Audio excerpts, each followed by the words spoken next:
कुछ गाड़ियां इतनी खास होती हैं कि वो फैक्ट्री में नहीं दुश्मनी में बनती हैं, और कुछ इंजन ऐसे होते हैं जो लैपटॉप से नहीं ईगो और बदला लेने की आग से ट्यून होते हैं। और ये कहानी भी एक ऐसी रेस कार की है जो BMW के गराज में नहीं पोर्श के घमंड में जन्मी थी। एक ऐसी गाड़ी जिसने हम लड़कों के दिलों में सिर्फ जगह ही नहीं बनाई, उसने हमें स्पीड का असली मतलब समझाया। एक ऐसी गाड़ी जिसने गेम को इतना आइकॉनिक बना दिया कि आज भी जब हम अपने बचपन की दोपहर को याद करते हैं तो याद आती हैं दो चीजें, एक नीड फॉर स्पीड की मोस्ट वांटेड और दूसरी वो सिल्वर बॉडी पर ब्लू फ्लेम्स वाली M3 GTR जिसके चर्चे और किस्से अक्सर लास्ट बेंच पर सुनने को मिलते थे। लेकिन अगर तुम्हें ये लगता है कि इस कार को सिर्फ गेम के लिए बनाया गया था तो भाई बहुत गलत लगता है तुम्हें, क्योंकि ये BMW M3 GTR किसी डिजाइनर के सपने से नहीं एक दुश्मन के घमंड को तोड़ने के इरादे से बनाई गई थी। तो साल था 1999, अमेरिका में हो रही थी लेमन्स रेस, एक ऐसी रेस जहाँ गाड़ियां 24 घंटे लगातार दौड़ती हैं जीत के लिए, और मैदान का राजा था पोर्श और उसकी 911 GT रेस कार जिनके पास था सालों का तजुर्बा और एक ना हारने वाली इमेज। पोर्श की 911 GT कार्स हर जगह छाई हुई थी, पोडियम से लेकर न्यूज़पेपर के फ्रंट पेज तक। 1999 में BMW ने भी एंट्री की अपनी M3 E36 E46 प्लेटफॉर्म के साथ GT क्लास में, लेकिन पोर्श की 996 जनरेशन 911 GT3R ने उनकी वॉट लगा दी। BMW की उस समय की रेस कार एक मॉडिफाइड M3 थी जिसके अंदर 3.2 लीटर का स्ट्रेट 6 इंजन था जो पूरी कोशिश के बावजूद पोर्श के धुरंधर को छू भी नहीं पाया। पोर्श की 911 GT3R रिलायबिलिटी और पेस में आगे थी, जबकि BMW की M3 GTR को सिर्फ एक आध जीत मिली। सच तो ये था कि 2000 के सीजन में BMW ने सिर्फ एक ही रेस जीती और बाकी कई दफा पोर्श की 911 GT3R ने उसे मात दे दी। पोर्श की गाड़ियां तेज भी थी और रिलायबल भी और ड्राइवर लाइनअप्स भी धमाकेदार, और 2000 के सीजन के एंड तक BMW की टीम फ्रस्ट्रेट हो चुकी थी। मुनिश में बैठे BMW मोटरस्पोर्ट के बॉसेस को पोर्श का GT क्लास में राज जमाना बर्दाश्त नहीं हुआ। उन्होंने सोचा अब बस और नहीं, पोर्श ने 2 सालों में BMW को जो करारी हार दी है उसका जवाब देने का टाइम आ चुका है, और इसीलिए BMW ने एक सीक्रेट वेपन प्लान किया और यही था उस दुश्मनी का असली ब्लास्ट पॉइंट। दोनों जर्मन राइवल्स के बीच तनाव इतना बढ़ चुका था कि हवा में भी टेंशन थी।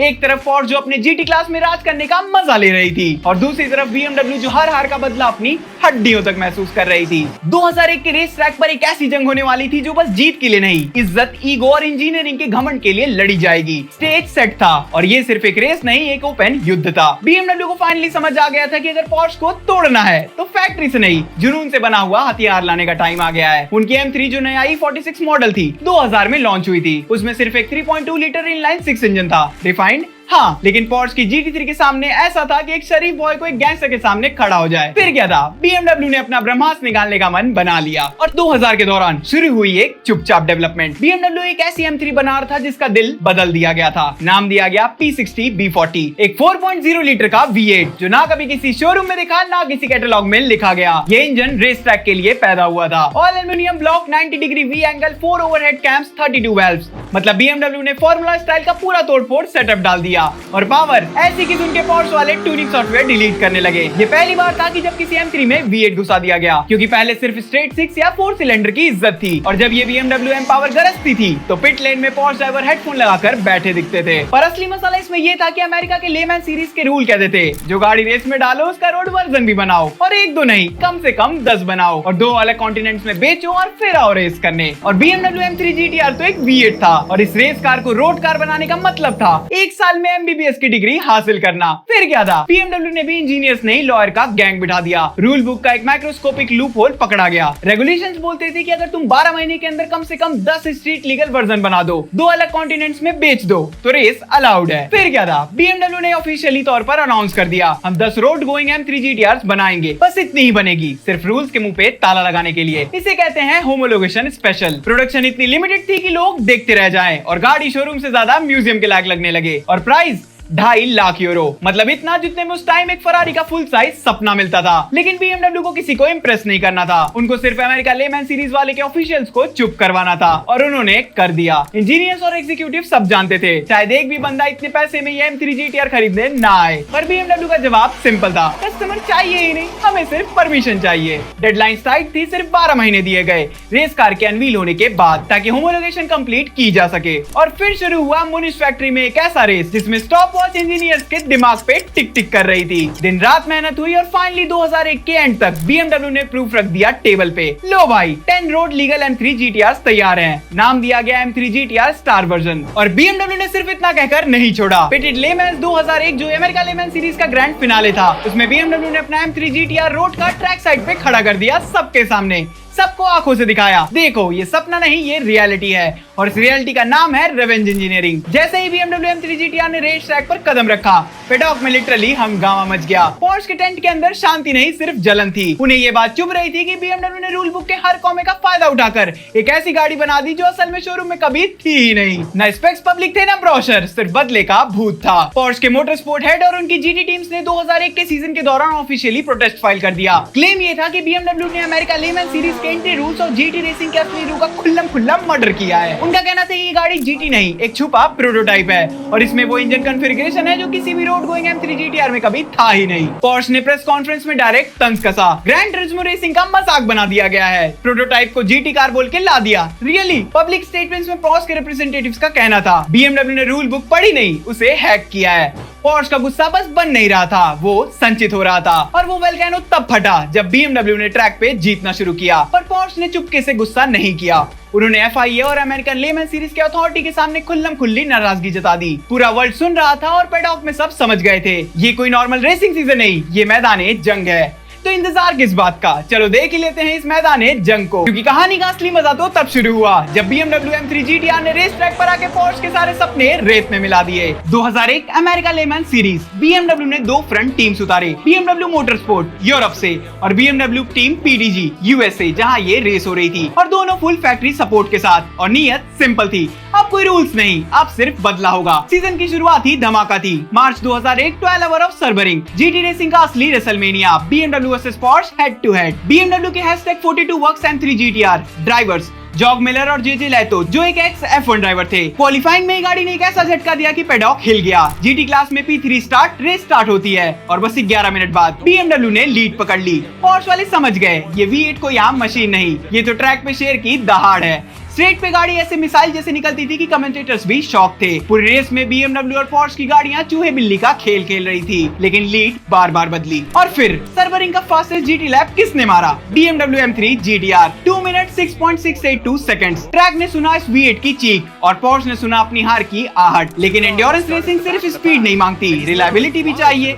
BMW की नई जन्म की मशीन थोड़ी पिट स्टॉप इशू की वजह से फंस गई और पोर्श ने लास्ट ओवर में उसका फायदा उठाकर लीड चुरा ली। रिजल्ट, पोर्श जीत गई, पर एकदम तंग दिल से। BMW M3 GTR ने डेब्यू में पोडियम ले लिया, 3rd प्लेस। पोर्श ने रेस तो जीती पर चैन खो दिया। उन्होंने समझ लिया कि अगर ये गाड़ी एक रेस तक और टिक गई तो हम गायब होने वाले हैं, और फिर वही हुआ। BMW ने अपने V8 मॉन्स्टर को और रिफाइन किया, और जब तक सीजन का 3rd राउंड आया, M3 GTR अपनी पहली GT क्लास विक्ट्री ठोक दी, और उसके बाद गेम ओवर। BMW ने एक के बाद एक लगातार 7 GT विंस क्लास अपने नाम कर लिए। पोर्श को रेस ट्रैक पर सिर्फ बैक मिरर में दिखने का मौका दिया। BMW की पावर, एरोडायनेमिक्स और फुल फैक्ट्री बैकिंग के सामने पोर्श की GT3R और उसका अपडेटेड GT3 RS का टिकना मुश्किल हो रहा था। BMW M3 GTR का हैंडलिंग इतना सर्जिकल था कि फ्रंट इंजन होने के बावजूद कॉर्नर एंट्री पे पोर्श का मुंह टेढ़ा हो जाता। पोर्श रियर इंजन होने की वजह से कुछ ट्रैक्स पर अच्छी थी, बट ब्रेकिंग, स्टेबिलिटी और कॉर्नर स्पीड में BMW उनसे आगे थी। पावर डिफरेंस, BMW का V8 50 से 70 हॉर्स पावर ज्यादा निकालता था पोर्श के फ्लैट 6 से,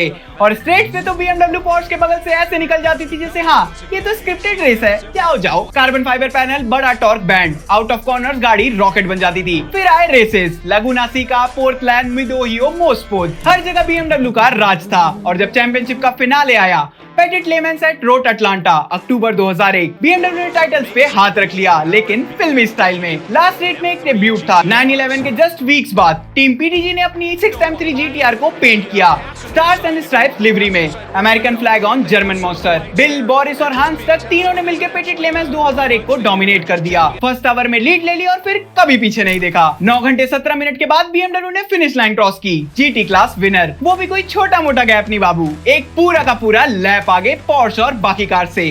सेकंड प्लेस BMW फिर से एक लैप आगे पोर्श से, मतलब फर्स्ट और सेकंड फिनिश पोर्श कहीं भी नहीं थी। और फिर BMW ने एक तरह से सब कुछ जीत लिया, पूरी दुनिया ही जिसमें था, ड्राइवर्स, मैन्युफैक्चरर से लेकर टीम चैंपियनशिप तक। मतलब एक रेस में जो भी जीता जा सकता था, BMW ने सब कुछ जीत लिया। आखिरी 6 रेसेस में पोल भी उनकी थी, विन भी उनका था, पोर्श का नामो निशान तक नहीं था। पार्क फिल्म में एक तरफ BMW का जश्न था और दूसरी तरफ पोर्श के इंजीनियर्स चुपचाप सर पकड़कर खड़े थे। यही था BMW का असली रिवेंज। उन्होंने पोर्श को उन्हीं की दुनिया में हरा दिया, न गुस्से में न ईगो में, सिर्फ परफॉर्मेंस में। M3 GTR का नाम इतना ऊंचा गया कि उसके एग्जॉस्ट की आग और फ्लेम स्पिटिंग साइड पाइप्स इतनी लेजेंडरी बन गए कि जो बचपन तुमने NFS मोस्ट वांटेड में M3 GTR के एग्जॉस्ट की चीख सुनकर गुजारा है, माय डियर फ्रेंड, वो एग्जॉस्ट की आवाज एक असली M3 GTR की आवाज थी, जिसने रेस जीती थी, जिसे रिकॉर्ड कर गेम में डाला गया था। और जितना थ्रॉटल देने पर एक रियल M3 GTR गरजती है, उतनी ही गरज NFS मोस्ट वांटेड की M3 GTR में भी थी, बस तुम नोटिस नहीं कर पाए। और M3 GTR की जीत के बाद पोर्श का राज खत्म नहीं हुआ, उसका पब्लिक एग्जीक्यूशन हुआ। पोर्श की टीम हेड्स तक बोलने लगे, BMW car was too good,